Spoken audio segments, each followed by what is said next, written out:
Goa versus Bengaluru ম্যাচে আজকের গোয়া 2-1 গোলে বেঙ্গালুরুকে হারিয়ে দিয়েছে। এটা ইন্টারন্যাশনাল ব্রেকে যাওয়ার আগে লাস্ট ম্যাচ ছিল। আবার আইএসএল শুরু হবে 30শে মার্চ, সেটা খেলা হবে বেঙ্গালুরু ভার্সেস উড়িষ্যা ম্যাচ দিয়ে। আজকের ম্যাচে বেঙ্গালুরু হেরে যাওয়ার মূলত কারণ হচ্ছে বেঙ্গালুরু রেড কার্ড খেয়ে যায় আজকের সুরেশ ওয়াংজাম।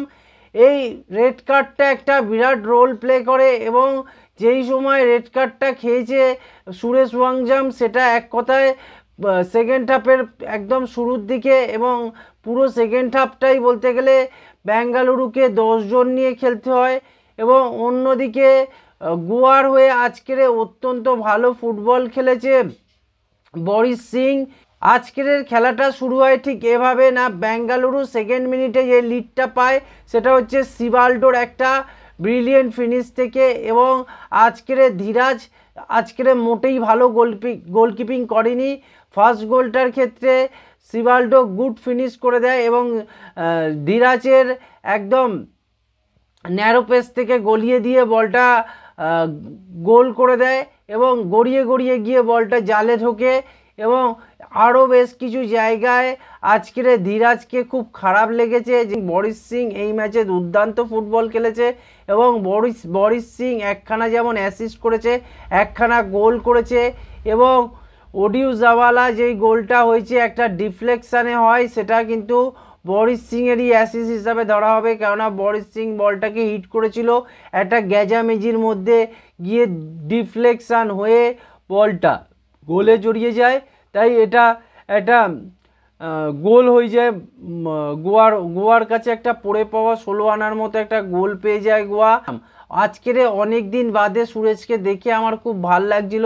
ফার্স্ট হাফে সুরেশ অ্যাবসলিউটলি গুড ফুটবল খেলেছে, কিন্তু সুরেশ যেভাবে রেড কার্ডটা নিল এটা টিমের জন্য যেমন ক্ষতি করলো এবং একটা ক্লাবকে যেন ডাউন করে দেওয়ার মতো ডিসিশান নিয়ে বসলো সুরেশ, যেখানে বেঙ্গালুরু এফসি এই টপ 6 দৌড়ের জন্য ফুটবলটা আজকের খেলার জন্য মাঠে নেমেছিল, সেখানে সুরেশের এই রকম একটা একদম আনম্যাচুয়ার ফুটবল, তার ফলে কিন্তু আজকের বেঙ্গালুরু আজকের ম্যাচটা হেরে যায়। এবং যদি আজকের ম্যাচটা থেকে বেঙ্গালুরু 3টে পয়েন্ট যদি নিয়ে ফিরতো বা 1-1 ড্র করে ফিরতো, বেঙ্গালোর কিন্তু অ্যাডভান্টেজ পেত, কেননা কিছু না পাওয়ার থেকে 1 পয়েন্ট কিন্তু সবসময় ভালো।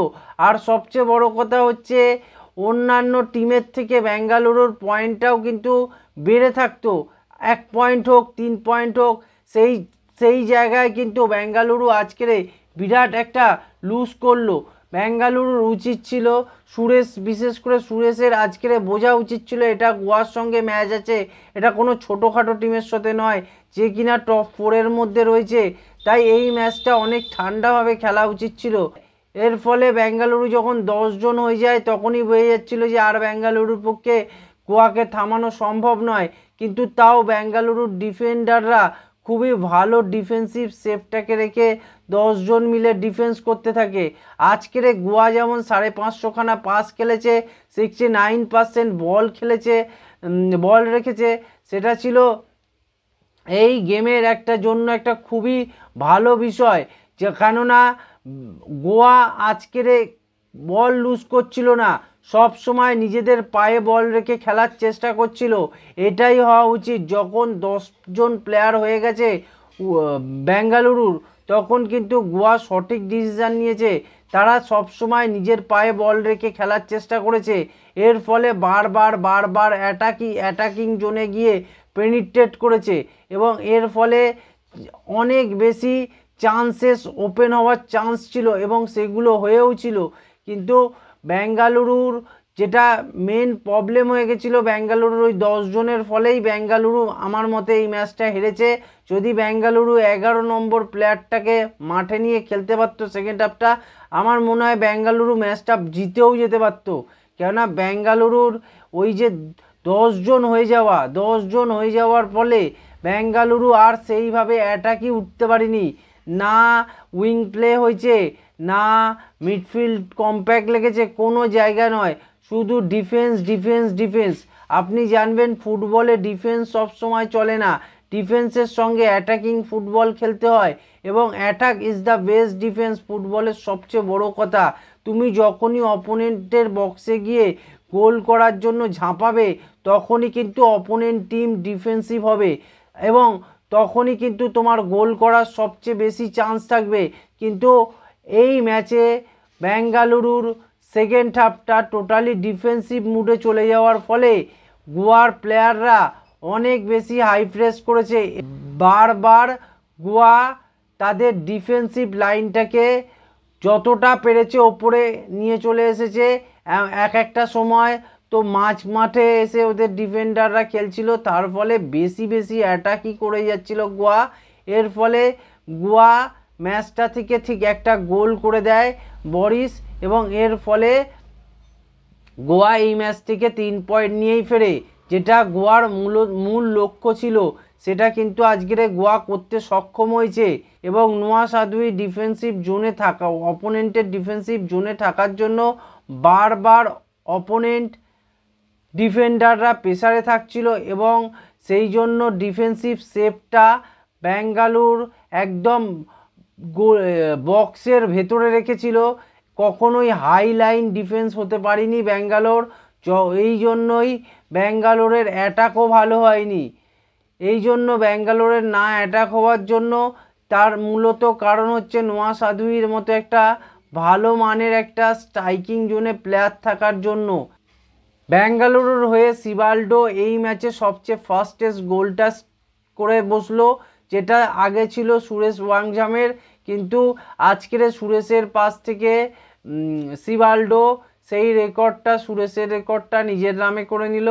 কেননা 1 মিনিট 31 সেকেন্ডে এই গোলটা করে গোয়া গোল করে বেরিয়েছে এবং গোয়া এই ম্যাচটা থেকে 2-1 ফলে ম্যাচটা জিতে নেয় এবং গোয়ার এই ম্যাচ জেতার ফলে গোয়া যে আইএসএল চ্যাম্পিয়নশিপের দৌড়ে যে একটা বিরাট ইম্প্যাক্ট ফেলতে চলেছে সেটা আমরা বুঝতেই পাচ্ছি যে গোয়া কিন্তু এবারে কিন্তু পরের ম্যাচগুলো গোয়ার আরেকটু সোজা জোনের টিমের সাথে আছে এবং সেই টিমগুলোর সঙ্গে যদি গোয়া ঠিকঠাকভাবে ম্যাচগুলো জিততে পারে তাহলে গোয়াও কিন্তু চ্যাম্পিয়নশিপের অনেকটা ফাইটেরই মধ্যে থাকবে।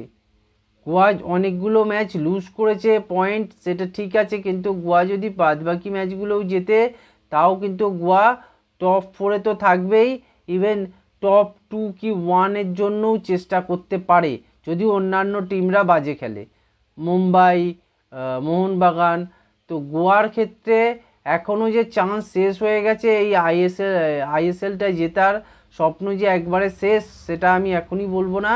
গোয়ারও বেশ কিছু চান্স আছে, কিন্তু সবার আগে মোহনবাগান আর মুম্বাই সিটি এফসির সবচেয়ে বেশি চান্স আছে এবং এদের মধ্যেই টাইটেল রেসটা হতে চলেছে। এই ছিল আজকের ভিডিও। আপনারা চ্যানেলটাকে সাবস্ক্রাইব করুন, ভিডিওটাকে লাইক করুন এবং ভিডিওটাকে শেয়ার করুন।